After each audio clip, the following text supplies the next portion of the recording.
Well, I didn't expect the cool shirt, so Michael's got going there in the tailor department. But well, it's a pleasure. First, I mean, I did get to read a little bit about SEER, so I knew that there was a lot going on here. But it's really a pleasure to feel the energy and intensity from all of you, most of you students that I've talked to so far. And just feel like I'm not a stranger in a strange land. And even though supposedly Chris and I went to some good schools, sometimes we go into situations at business schools where you feel like a bit of an alien. And, working on these kind of products, organic and sustainable things, for a long time, I mean, the industry and academia kind of looked at them as, sort of a fringe, interesting, but, fringe. And so to encounter, we were talking about the systematics of the SEER program, and I think that's something, despite the fact that I'm personally highly improvisational, I really do like the systematic foundations that if those of you that are part of the program are probably encountering. And I think the later you get in life, the more you sort of treasure those opportunities, because as you go on, you don't have as much time. I mean, if I can sneak on a plane ride a couple hours of, of reading of that kind of stuff, it's a real anomaly. But my story at Odwalla was really the opposite of that. I mean, we were a group of friends. We called it the friend pool. And we were passionate about music, and we were looking for ways to fund our music. And I read this book, 100 Businesses You Could Start for $100. So, first challenge was figure out how to get the $100. So, girlfriends come in handy. I had one that had some tip money, so bought a box of oranges and a little hand squeezer. And, that was how Odwalla got started. And, Coca-Cola owns it now. And, I think they're cranking out, close to, I don't know, nearly 1 billion bottles a year. But when we started, we weren't thinking about systematics. I mean, we weren't thinking about, structure. We were just thinking about how to make something that we really thought was great, and also something that was positive for the environment. And I got out of school you guys, this is the other century, and I had an environmental science major, and the jobs at that time, you could kind of like work for the Sierra Club and fight the bad guys, or that was about it. There weren't really a lot of environmental jobs. So I was really searching for something that could be positive in its inherent aspect. And, now there's some nice terminology for that. You can call it, built-in values into business models. And, but before you could really analyze it like that back in the day, you're just looking for something that had resonance for personal values. And we built the culture of Odwalla by only hiring people who were also passionate about those things. So after a while, that culture became this incredible, perpetuating innovation engine for constantly trying to push the envelope on packaging, on recycling, on upstream, on just-in-time delivery, on alternative fuel fleets, on the organizations that we co-marketed with, all those kind of things that are kind of a playbook for young beverage brands now if they're in that space. So I don't want to talk too much about Odwalla because I'm kind of got my new girlfriend. So I'm more interested in Calafia, so we'll get to that later, but turn it over to Chris. All right. Yeah. Well, first off, had Michael not said anything, are there people here that would have related this to a hippie beverage? I'm just curious. A few? Okay. We're trying. Did it have anything to do with this? That's been one of the evolutions for us. And, I really echo what Greg was saying, that I've sort of felt like an alien, I think, a lot of my life. And a lot of things that just seem common sense are just not the way that things are done in the world, whether it's business or otherwise. And so I think coming here, it's really incredible to the degree that a lot of the concepts that, that I really resonate with and tried to infuse into my life and into Guayaki are really the core tenets of what the SEER project's all about, the SEER certificate. So it feels like not only are we amongst our people, but that the ideas are getting, a lot of tremendous focus. A lot of smart people are thinking about it. A lot of people are collaborating and trying to come up with what are best practices, what are ways that we can evolve these kinds of things. And that's really exciting to us. I know for me in particular, you referenced the vegan restaurant. Some friends of mine were starting as a senior project at Cal Poly San Luis Obispo. This was back in 1995, 94, 95. And at the time, there wasn't a national organic program. Fair trade wasn't necessarily a thing. Seasonal local produce wasn't happening. It was happening, but it just wasn't part of the awareness in the vernacular like it is now. And so we were really ahead of our time, but it was people, we were just all passionate and just wanted to create something that we really believed in. But from a business model, it wasn't quite the right place or the right time. And so it was a struggle. It was really, really hard. But what that really opened me up to was, A, business is hard. C, quite often things are going to take a lot longer than you think they're going to. Every so often, you get just the right thing at the right time and it just explodes. But for the majority of people, the typical overnight success, I think, takes somewhere between 5 and 20 years. And so you really have to kind of prepare for the long haul. And so I think coming into Guayaki, there was 5 of us that we call ourselves the semillas, or seeds. And we were all coming from a very aligned perspective. We wanted to do, really wanted to have Guayaki be a vehicle for change, to really create a model that could be replicated, not create an empire, but create a community of businesses. And we were all ripe and kind of at this age where we were excited, we were ready to do this thing. I think I was 26 or 27. Alex is the one that introduced us all to mate. He's from Argentina. And many of you may know it's the national drink in Argentina, and you drink it like this. And so when you're walking around seeing someone drinking this, you either run or you go like, whoa, what is that? I want to check it out. And that was really the evolution. Mate is a symbol of hospitality. And so it's really about sharing. And so for us, that was kind of the catalyst for the business. It was about, how can we have this vehicle that we can share with people and turn people on to new ways of doing things without kind of being over the top. There's been a lot of conversation today about, do you lead with the environmental message or do you lead with the product? And I'm a believer also that it's really about the quality of the product. And in the vegan restaurant, was sort of the epitome of leading with the environment. And we would get, mostly moms that would come in and, and the husband and kids would wait out front. And it was like, come on, it's really good food, But we led a little bit too much with the environment, and so it felt kind of culty, felt kind of scary. And what I really liked about Guayaki and the concept of mate was, A, you have a product that's ubiquitous in, the southern cone of South America. So, 45 million people drink it daily. So there's a proven, that it works. It's been used for centuries. It's an energizing beverage, so that it makes people feel good. It's something that you share, so it brings people together. It's very collaborative.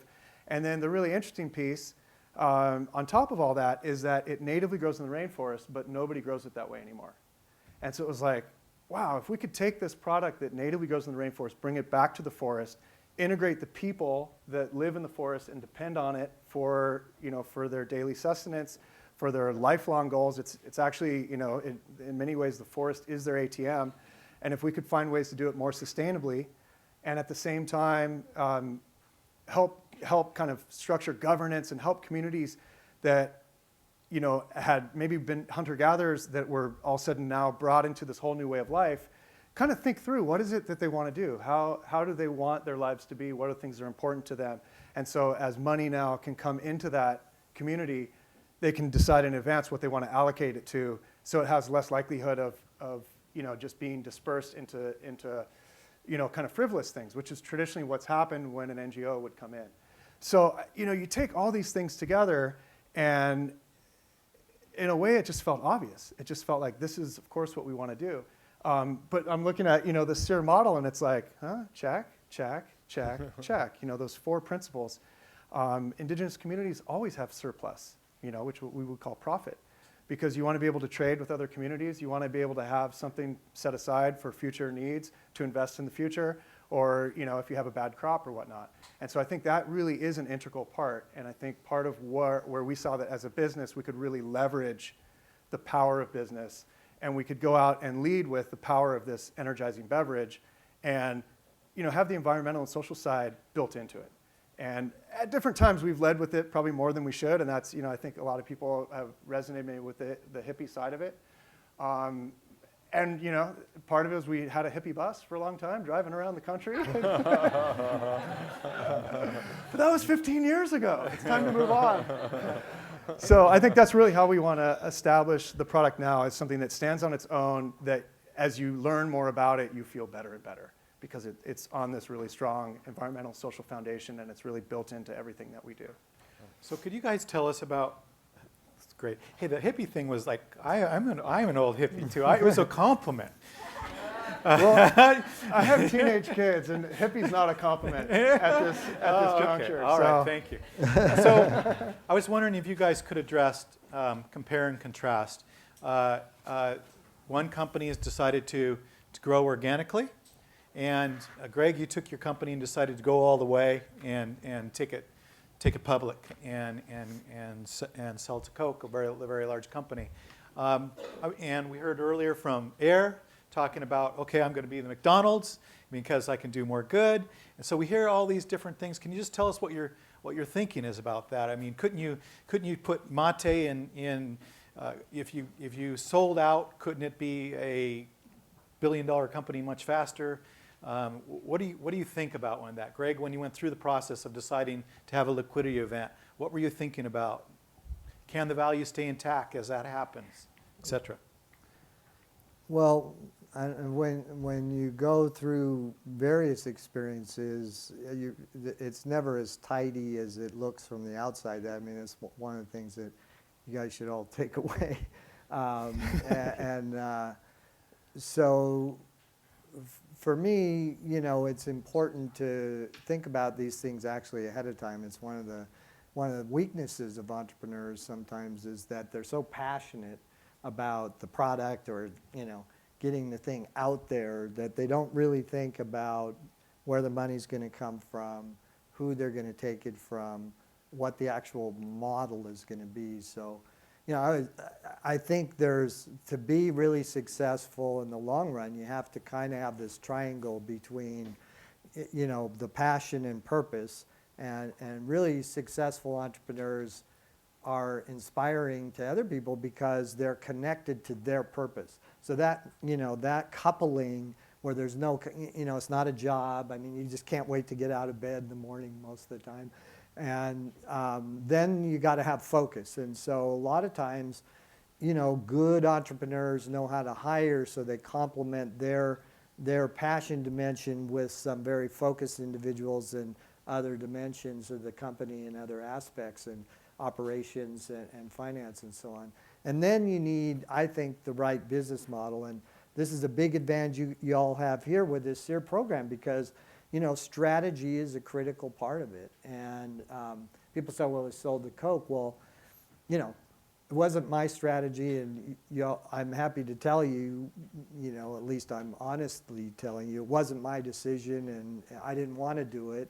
But by that time, the majority of the stock was held by private equity groups and some of the bigger ones in the country, and they wanted a short-term solution. They got an opportunity with Coke, and they went ahead and did it.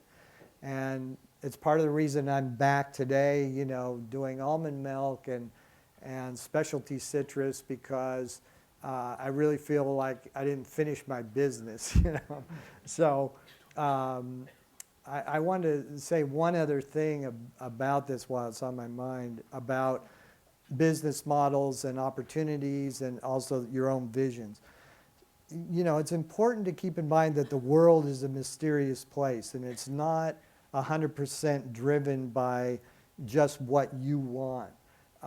Sometimes it has a very different way of kind of unfolding things. And the company that I had before Califia was called Adina for Life. And Adina was marketing beverages similar to what Chris is doing. And we actually kind of competed more head-to-head in a certain way there. But the company was based on fair trade, and we were doing things in Africa, and setting up women's co-ops there was extremely rigorous in terms of all of those dimensions, trying to be really politically correct, perfect, you know, in our own dimension of what we thought was perfect. And, you know, at the same time, I elected to bring on actual VCs and, you know, ended up with some Pepsi people as investors and former chairman of Pepsi and stuff. And it turned into this complete, you know, cluster. And it was just not, it was not something that I felt at home in anymore.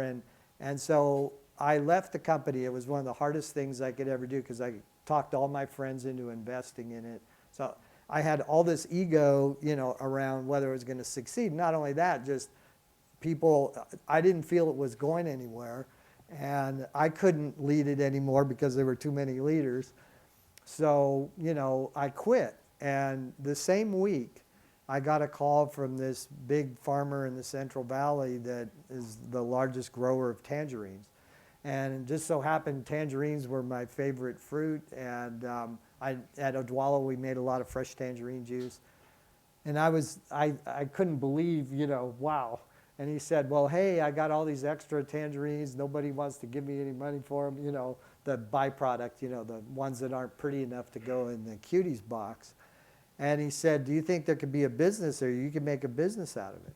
So, you know, kind of studied the thing and all that. And I came back to him with a plan. And he goes, well, that's not as big as Odwalla. And I said, well, I thought you just wanted to get rid of your tangerines, you know. He says, no. He says, I know you can do better than that, Greg. You know? So he's like, I come back and another plan, you know, that's kind of like full-on thing. And he goes, okay, you know, would you do this? And I thought he meant, is it a good idea for him to do it, you know? And I said, yeah, I think it's a good idea. He goes, okay, you know, and it had how much it was going to cost. It was, you know, a pretty big number.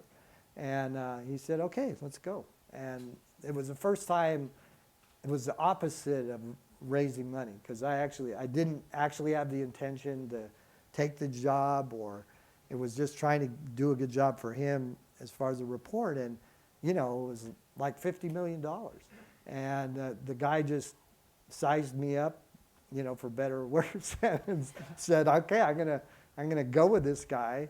And it really blew my mind, and was this like kind of, in a way, experience after having all these so-called experts about juice and beverages like this value, you know. And so the trust that gave me a lot of confidence to do, you know, sort of have the audacity. Our competition here is Dean Foods primarily. It's the #1 competitor.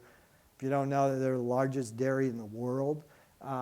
Their business model is to just buy up everything in their path. And, you know, we're in there taking a little bit of market share away every day.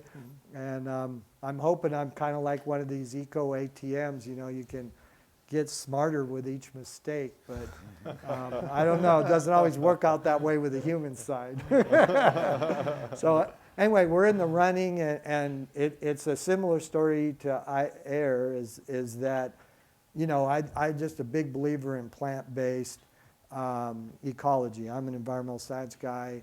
You know, you really do the numbers, you see that big giant factory cow machines are not the way, you know, it should be. And I'm living here in California, and I drive them by almond groves every day, and I go, wow, this could be a different future for how we raise our children, different kind of health aspect, and a dairy of the future. So that's kind of a bigger driving vision for me as an entrepreneur. You know, I really want to tackle that. And Couple of lessons there. One, might want to look into tangerine growing.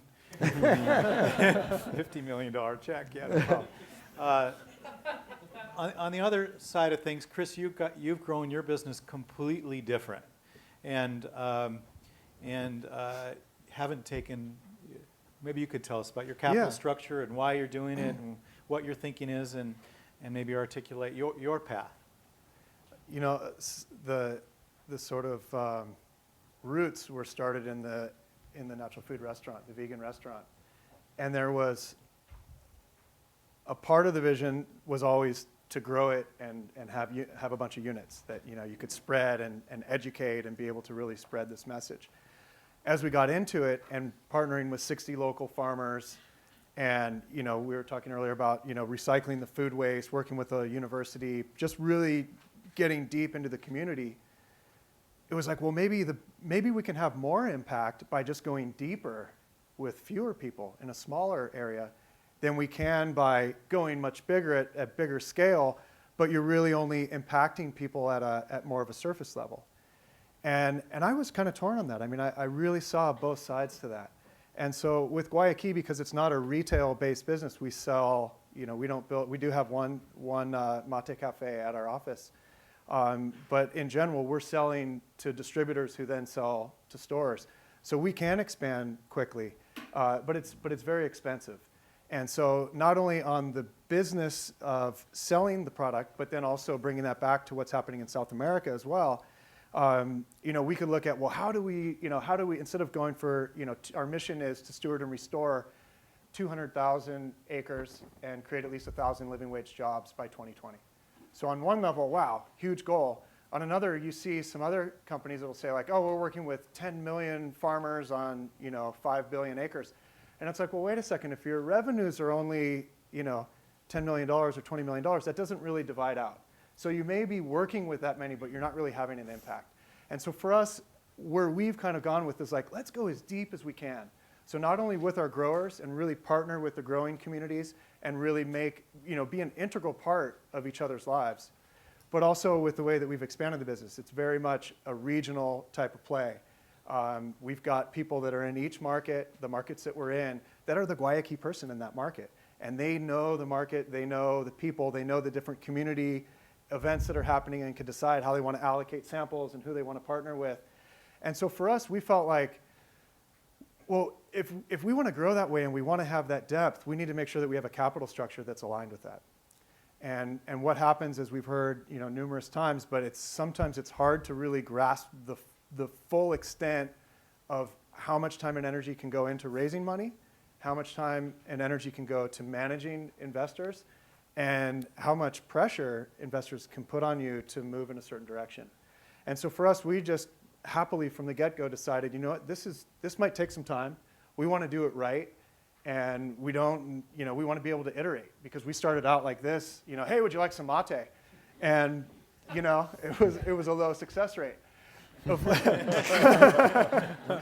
Evolved into mate lattes. And I was like, well, if it works for Starbucks, why wouldn't it work for us? And that was really the first time that people were like, wow, this really tastes good, and I feel it. And then evolving into bottles and cans and different formats. And we still do all of it. But there's different pieces that are going to work for different people. And we want to be able to figure it out on our time and do it in a way that feels right. And so we've raised outside capital, but it's all been, it was all friends and family to start. Angel investors, we've got a family foundation that's an investor, and it's all people that are really aligned and long-term with Guayaki. And so what that means is on a certain level, we're limited in how fast we can grow, because a lot of the big beverage brands that you see out there, not the Coke and Pepsis, but the more organic, natural ones, or like the Snapples and the vitamin waters that aren't natural or organic, well, natural, I guess, but have grown very quickly. It's kind of like a lottery business, but they were buying all the lottery tickets. And so, they're losing money at, $80 million in sales, $100 million in sales, with the goal of getting enough market share that they could sell to Coke or Pepsi. And that's really a lot the way it's played. We go into our distributors, and every month there's a new brand out there that's got $20,000 on the table, incentivizing the reps to sell their product, and so it'll be everywhere, but then it won't sell, and it disappears, and the brand's gone. And we're that brand that isn't doing that, so we're not growing at that pace. We're still growing, we've still been growing about 25% a year for the last decade. But we're steady, and we're there, and we're organically growing. And at some point, probably our lottery ticket will get called because of the way that, that our, with Tipping Point and the way that our culture is, when things sort of reach a certain point, it takes off, and we have the kind of product that can grow. So for us, we don't feel like there's any limitation. It's not that we don't want to be a billion-dollar business, but we're not motivated by saying we want to be a billion-dollar business as fast as we can. And so it gives us the ability to have fun with what we're doing, really create a culture that's embedded and really authentic. And so then as people come to the product, I think it's just really, really congruent and consistent with what they expect. And I think it'll enable us to be around for the long haul. And that's really the big goal for us. Wow. Okay, questions? Got about 15 minutes. I think she's going to bring a use mic. the microphone because we have people, this is being streamed in other rooms and on the net. So the fact that I have a loud voice doesn't matter. Okay. So this is a question for Chris and Greg. Chris, if you did sell out to a very large company like Coca-Cola, do you think that your corporate culture and your emphasis on working with farmers, going organic, and being supportive of the people who are living in the Amazon, is that something that could continue, or would that fall apart? And did that fall apart when Odwalla was purchased? Or did it maintain, in your opinion? So Tough question, sorry. Well, the experience that I've seen with companies that have, that have sold, the ones that are manufacturers, I think there's been some silver lining in that you get, like when Unilever bought Ben & Jerry's, they brought a tremendous amount of expertise into production and how can we be more efficient with our production? How can we, and how can we be, much more environmentally friendly in how we produce and get product out there? And I think for the most part, the brand was powerful enough that they felt like, they want to honor the, the main tenements of what made the brand popular. For a brand like us, we don't actually make all of our own products. We grow the mate in South America, or we have growers that we grow, but then we co-pack with different businesses that their businesses making beverages. So we do the formula and that whole process. And so it'd be really easy to start tinkering with things and start, just cutting a little corner here, turning a little page there. So that part of it. And the second piece is that, we're still learning.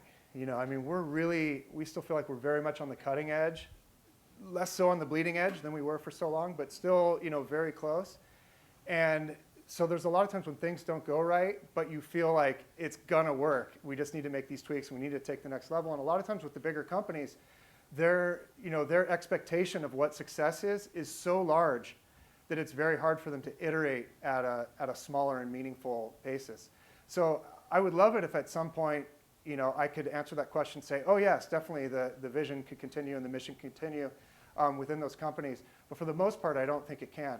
Now, what I will say is I do think it is important that companies do grow and sell into the Coke and Pepsis because it is changing their systems as well. And Honesty is a great example of that, I think, where Seth is becoming a leader within, not within the whole global corporation, but as they're looking at what's happening in the market, they really look at Seth as a leader and someone who can communicate with the press and communicate internally to help them understand more about what these business models are all about. So I think that we need both. It's just that there's not many people that are building it for the long haul. Most people tend to sell it. And so that's why we've wanted to build it for the long haul. Greg? Yeah, I think that this question comes up a lot, and I think there's no question that it's an inherent tension that is really highlighted by the industry we're in of natural products and natural foods. But it's a little more interesting to me to kind of get beyond that because even the word sell out is, I think it's just really, it's kind of like calling people hippies, so there's hippies or sell out or, whatever. It's not ecological, ecology is messy. It's like, like you go out for a walk in the chaparral. I went out this morning and just kind of look carefully at, the seeds of this or overlaying the seeds on another thing. And, the bushes drop down a few leaves and then something else gets to spark there. The other day I was driving under the overpass right on the 110 downtown LA and there's this one root that's like sticking out directly, just sprung straight out of the overpass and like determined, it's just like there now. And nobody's touched it, probably because the maintenance guy's kind of going, okay, this is sort of. It's a powerful route. Yeah. So anyway, like for me, I started this new company and now I have all the top people from Odwalla migrated off of Coke and now are working at Calafia. And Jimmy Rosenberg, who founded Naked Juice, and he's a good friend of mine, kind of in the juice brotherhood there. And Jimmy sold his last thing, Juice Evolution, to Starbucks. And now Starbucks loves him. He's like, an innovation officer there. And even what I'm doing now, I'm with these very conservative old farmers. I mean, they're big acreage, no nonsense, totally bottom line oriented, but they see that all the growth is, like in these other ideas. And, we're trying to bring in diverse pollinators in to address the whole thing around bee monocultures. The almond crop in California is the largest single pollinator convention in the world. I mean, we're shipping in bees from all over the country just to handle the almond crop. And there's just different ways of tackling the issues. And I find that, it's about your value system. If you have that value system, you're living it. It doesn't matter if you're inside a corporation, outside, tiny, big, medium size. I mean, you get in there and start punching. I mean, that's what it's about. And the cool thing is that the entrepreneurs, regardless of the size, are influencing the big guys because they have to go where the action is, sooner or later. And if they go sooner, good for them. If they go later, then too bad. They got to make it up or pay the premium. So, One more question. Joe? Oh. I'm going to piggyback off of this question a little bit. You brought up Honest Tea, and I noticed that you're a B corporation, and I was wondering if you think that is a way to sort of cement the values in a company, even if they do decide, even if a liquidity event happens, or do you think it's just a certification that helps you live your values as a business? So how can it work not only as a way for you to guide your values, but also as a way to sort of cement those into the business in case you do decide to sell in the future? Yeah, and that certainly is one of the intentions of B Corp, is to create something that will help a business endure, whether it's part of a larger company or not. It can be dismantled, though. A company could buy Guayaki, for instance, and say, this B Corp thing, we're going to have a board vote and dissolve it. And so what will sort of bridge that gap is all of us saying that, wow, we believe in the ideas of a B corporation. And for those that don't know, B Corp is a benefit corporation. And the general gist of it is that it's companies that are, that their sole focus and their sole mandate is not just to maximize profits, but they also have an environmental and or social mission. And part of what B Corp's been able to do is actually pass legislation in, I think, about 15, and it's on board in another 10 or 15 states, that actually recognize a B Corp as a formal legal entity. California is one of them. And so that's really powerful. So you can become legally a B Corp right into your articles and bylaws that this is what our mission is, this is part of what we want to do. And then as we start to get awareness of what a B Corp is out there and people can understand it and believe in it, then that's going to make it so that as a company buys, a company, Guayaki or Honest Tea or whoever it may be, they don't want to mess with the B. They want to say, look, part of the value is the B Corp. We want to be able to keep that on the label, and to do that, the company still has to have an independent board of directors that makes decisions and still runs the brand independently. And so that's definitely part of the vision. It's not fully there yet, but it's incredible how fast the movement's growing and how many great companies have become a part of it. And I think it's going to be a fantastic vehicle for everybody.